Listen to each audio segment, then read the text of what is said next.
દેશનું હવામાન પલટાયું છે અને ગુજરાત પણ એમાંથી બાકાત નથી. રાજ્યના કેટલાક શહેરોમાં વાતાવરણ બદલાયું છે અને સવારથી વાદળછાયું વાતાવરણ બની રહ્યું છે. રાજ્યના કેટલાક શહેરોમાં બસ વરસાદ આવવાનો હોય તેની શરૂઆત થવાની હોય તેવું લાગી રહ્યું છે. તેવામાં હવામાન વિભાગ અને આગાહીકારે શું આગાહી કરી છે તે જોઈએ.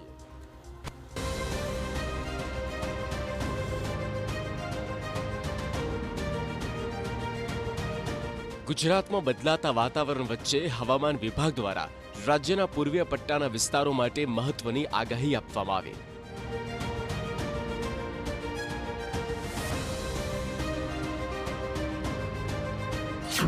વાતાવરણમાં આવ્યો ઓચિંતો ફેરફાર.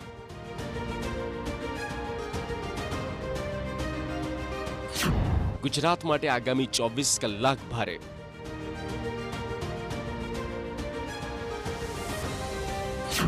પવન સાથે વરસાદની આગાહી.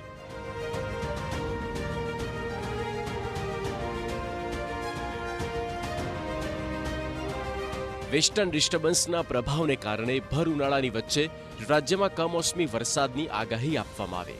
આજે ગરમીમાં થોડો ઘટાડો થઈ શકે, જો કે ઉકળાટ યથાવત રહેવાની સંભાવના છે.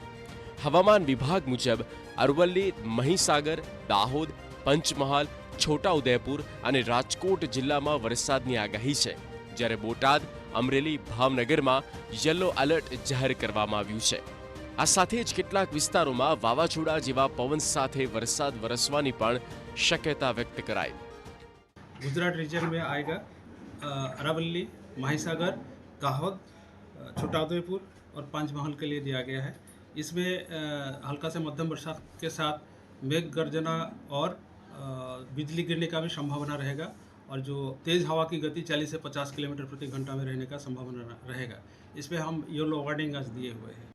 તો સૌરાષ્ટ્રના કેટલાક વિસ્તારોમાં થઈ શકે છે વરસાદ અને રાજકોટમાં છૂટો છવાયો વરસાદ થઈ શકે છે. राजकोट में इक्का दुक्का स्थानों में हल्का से मध्यम बरसात होने का भी संभावना रहेगा. इसमें जो डिस्ट्रिक्ट आ रहा है राजकोट, बोटाद, अमरेली और भावनगर के लिए दिया गया है.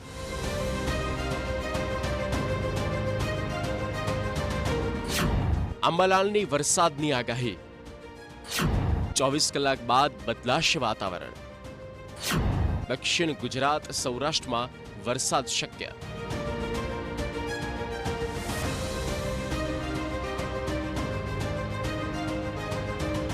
અંબાલાલની આગાહી મુજબ રાજ્યના વાતાવરણમાં આવનાર દિવસોમાં પલટો જોવા મળી શકે.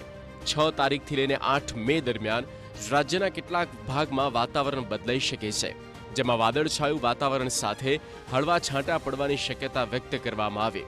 દક્ષિણ ગુજરાત અને સૌરાષ્ટ્રના વિસ્તારોમાં હળવા વરસાદની શક્યતા દર્શાવવામાં આવી છે. અંબાલાલ પટેલના અનુમાન મુજબ 11 થી 20 મે અથવા 23 મે આસપાસ પ્રી મોન્સૂન એક્ટિવિટી હેઠળ વરસાદ પડી શકે છે. જો કે આ જ સમયગાળા દરમિયાન રાજ્યમાં આકરી ગરમી પણ અનુભવાઈ શકે છે. દક્ષિણ સૌરાષ્ટ્રના ભાગોમાં પણ ક્યાંક વાદળવાળી કે છાંટા થવાની શક્યતા રહેશે. પ્રી મોન્સૂન એક્ટિવિટીનો વરસાદ તારીખ 11 થી 20માં પણ થવાની શક્યતા રહેશે. 15 તારીખની આસપાસ અને 23 તારીખની આસપાસ પ્રી મોન્સૂન એક્ટિવિટીનો વરસાદ થવાની શક્યતા રહેશે. 11 થી 20 મેમાં આકરી ગરમી પડશે અને મધ્ય ગુજરાતના ભાગમાં 44 થી 45 ડિગ્રી સેલ્સિયસ જેટલું મહત્તમ ઉષ્ણતા. પવનના સુસવાટા અને વાદળછાયા વાતાવરણને પગલે રાજ્યના અનેક ભાગોમાં વરસાદી માહોલ જામવાની શક્યતા છે. હવામાનમાં આવી રહેલા બદલાવને પગલે લોકોને સાવચેત રહેવા અને હવામાન વિભાગની સૂચનાનું પાલન કરવું જરૂરી છે. Bureau report, TV9.